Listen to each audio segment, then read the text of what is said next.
The rise and fall of VLONE, the hype, the missed opportunities, and the decline.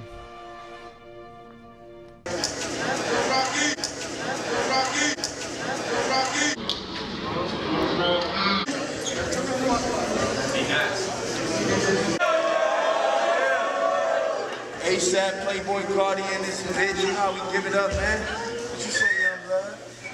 Hey, turn that man mic up, man. Turn that man motherfucking mic up.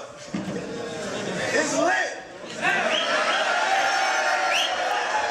It's 420, we lit. Fuck yeah. Make Flacco in this. The rise of VLONE. VLONE was more than just a streetwear brand. It was a movement. Founded by A AP Bari as part of the iconic ASAP mob, VLONE exploded onto the scene in the mid-2010s. It embodied the gritty, rebellious energy of the street culture and quickly became a staple of hypebeast worlds. With collaborations from the legendary Nike pop-up shops around the world, VLONE solidified its place in streetwear history. But it wasn't just about the clothes, it was a lifestyle. That's what we on. Yeah. VLONE. Live alone, die alone. I'm alone. Like, you feel me? Mm-hmm. Everybody in their mind focus is like, you talk to yourself. You feel me? Everybody talk to themselves. You feel me? Every day. So with that motive of you seeing a t-shirt that says friends minus, that means 0 friends. That means at the end of the day, anything you do, you're doing it for yourself. The brand's motto captured the individualistic, raw spirit that made it so appealing to fans to begin with. The hype. Alright, hold up. Has anyone ever actually watched this movie? And is that Offset? Me go! From 2016 to 2018, VLONE was at its peak. Drops sold out instantly.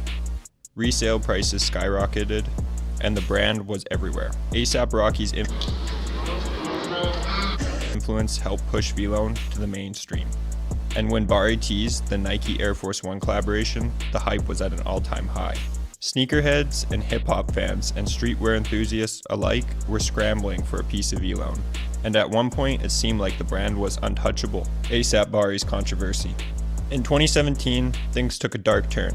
A$AP Bari was the face of VLONE, and he was involved in some serious controversy. A video surfaced that led to some accusations, and the Nike collaboration was quickly put to a halt.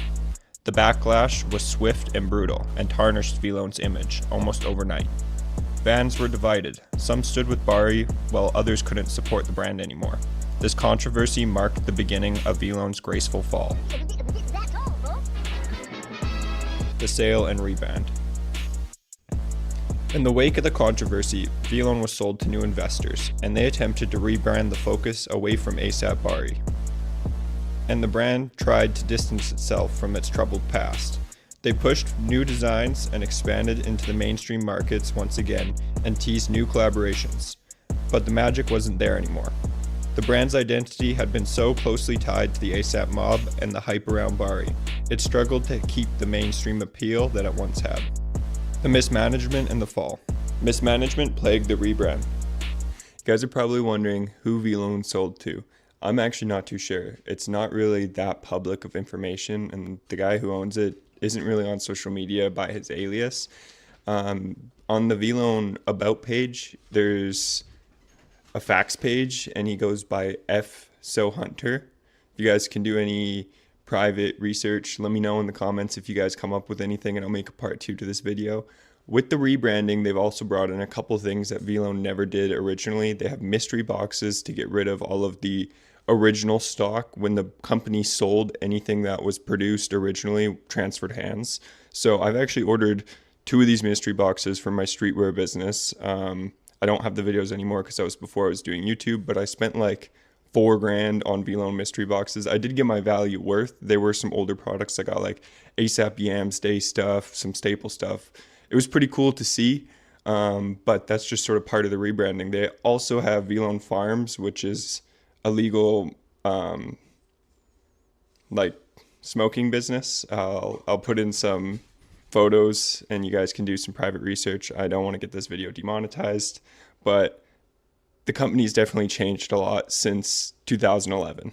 There were also rumors that Edison Chen, a super popular brand owner known by Clot over in Japan, they're really, really popular, he had possibly taken over the brand. He still might be he very much might well be a partner in it, but I don't know if he's taken over the brand. This F. So Hunter has posthumously, in all the articles and stuff that I've seen, and then also on the VLONE website, there's no public information about Edison Chen in 2024 being a partner in VLONE anymore. Quality control issues, underwhelming drops, and poor marketing decisions led to the sharp decline in interest. The market resale dried up for which it once was. The coveted brand became just another name in an oversaturated streetwear world. The once hype had faded. VLONE's reputation never fully recovered.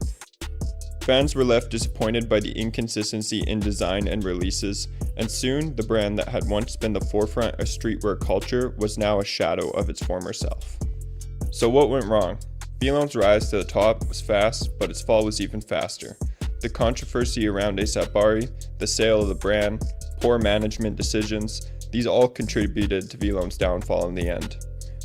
At the end of the day, VLONE is a reminder that no brand is untouchable, even with all the hype. If you lose touch with the culture that you built, things can quickly fall apart. Thanks for watching. I had a couple people saying that the last video wasn't really the best put together, so I'm well prepared this time. I've done a little more research. These are my personal opinions. Obviously, I operate a hype store, and these brands are all somewhat sentimental brands to me just because I've grown up with them. So these videos are like my personal experiences, falling in and out with the brands as well due to like internet hype and controversy. They're sort of my opinions and takes and the research that I can put together for you guys. I know some people might share similar feelings, or they might feel like I've missed something in this video. If you do think I missed something, please let me know down in the comments. These are all just little like indie projects, so I hope maybe one day in the future, once I'm a little better at like filming and putting together these videos, I can maybe even like remaster them. I'll do a part 2 for them all. So thank you guys for tuning in. If you're new here, my name's Kalen Blake. I'm new here on YouTube. I'm doing 290 days of YouTube where I'm posting every single day. So if you're interested, like, comment, and subscribe, and catch you back here tomorrow.